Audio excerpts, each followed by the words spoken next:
안녕하십니까. 영락고등부 양년 이종훈입니다. 저는 1년간 제자훈련을 통해 많은 것을 배우고 느꼈습니다. 처음 제자훈련을 받았을 때는 고등부 담당 선생님께서 학생회 회원들은 꼭 다 참석하라고 하셔서 내심 귀찮았지만 어쩔 수 없이 참여했습니다. 매주 토요일마다 참석했지만 저는 여전히 제자훈련을 하면서 어느 부분이 유익한지 잘 몰랐습니다. 그래도 선생님과 전도사님께서 나오라고 하셔서 계속 나갔습니다. 제자훈련에 참여 중 워십 연습을 해야 한다고 연락이 왔습니다. 하지만 그때 학교 친구들과 영화를 보러 가기로 약속된 날이어서 제자훈련에 빠지고 영화를 보러 갔습니다. 워십 연습보다는 친구들과 영화를 보는 것이 더 즐거웠습니다. 일주일이 지나고 교회에 갔을 때 목사님께서 워십 연습은 계속한다고 말씀하셨습니다. 그러나 첫 워십 훈련에 가지 않아서 어떻게 하는지 모르고 있었습니다. 그때 선생님께서 다가오셔서 종훈아 워십 연습해야지 라고 하셨습니다. 저는 낯을 많이 가리는 편이라 처음 본 친구들이 있어 부끄러워서 화장실을 간다고 하고 밖으로 도망을 쳤습니다. 10분 후 선생님이 저를 발견하시고 다시 소강당으로 데려가셨습니다. 결국에는 어쩔 수 없이 워십 연습에 참여할 수밖에 없었습니다. 8월에 하나님을 만나는 훈련 비전 트립에서 워십을 발표하게 되었습니다.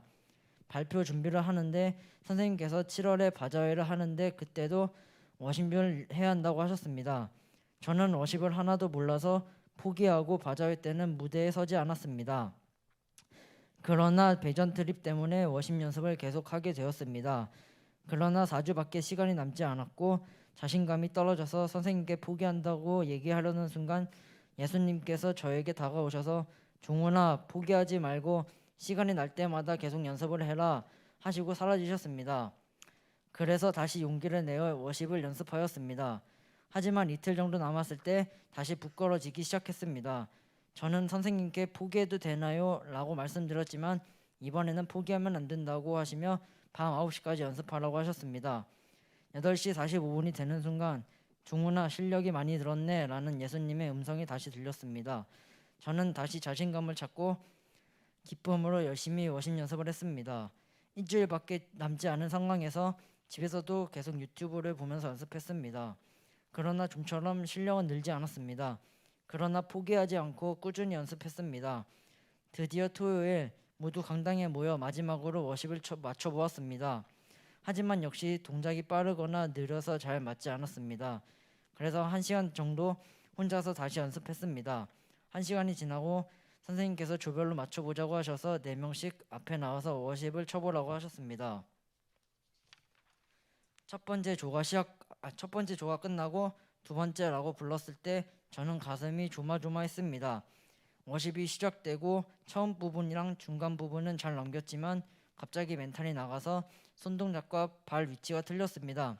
하지만 선생님은 음악을 끄지 않고 계속 하라고 하셔서 계속 이어갔습니다. 동작이 너무 안 맞자 선생님께서 종훈아 연습을 더 하자 혼자 시켜볼 거야 하셔서 너무 부끄러웠지만 어쩔 수 없이 계속 연습했습니다. 이젠 4번째 조까지 끝나고 선생님께서 호명한 애들 빼고는 다 쉬어라고 하셨습니다. 나 혼자 추면 부끄러울 것 같다고 생각했는데 다행히 2명이 더 있어서 그 친구들과 다시 워십을 쳤습니다. 처음과 중간은 잘 넘겼지만 제일 어려운 마지막 구간이 다가왔을 때 예수님께서 이번에 성공하자라고 말씀이 들리는 것 같았습니다. 결국 마지막 구간은 한 군데만 틀리고 잘 마무리했습니다. 틀린 부분은 친구들이 도와주었습니다. 그리고 주일에 워십을 목사님과 전도사님, 고등부 선생님과 친구들이 다 보는 앞에서 쳤습니다. 많이 떨렸지만 종훈아 포기하지만 않으면 성공하게 되어 있단다 라는 예수님의 말씀이 실현되어 예수님은 보이지는 않지만 옆에서 도와주신다는 것을 느꼈습니다. 혼자가 아니라 늘 곁에서 응원해 주시는 예수님께 감사했습니다. 여러분들도 저처럼 부끄러움이 많으시다면 곁에 예수님이 함께 하신다는 것을 믿고 용기를 내시기 바랍니다. 이상으로 저의 간증을 마무리하겠습니다. 감사합니다.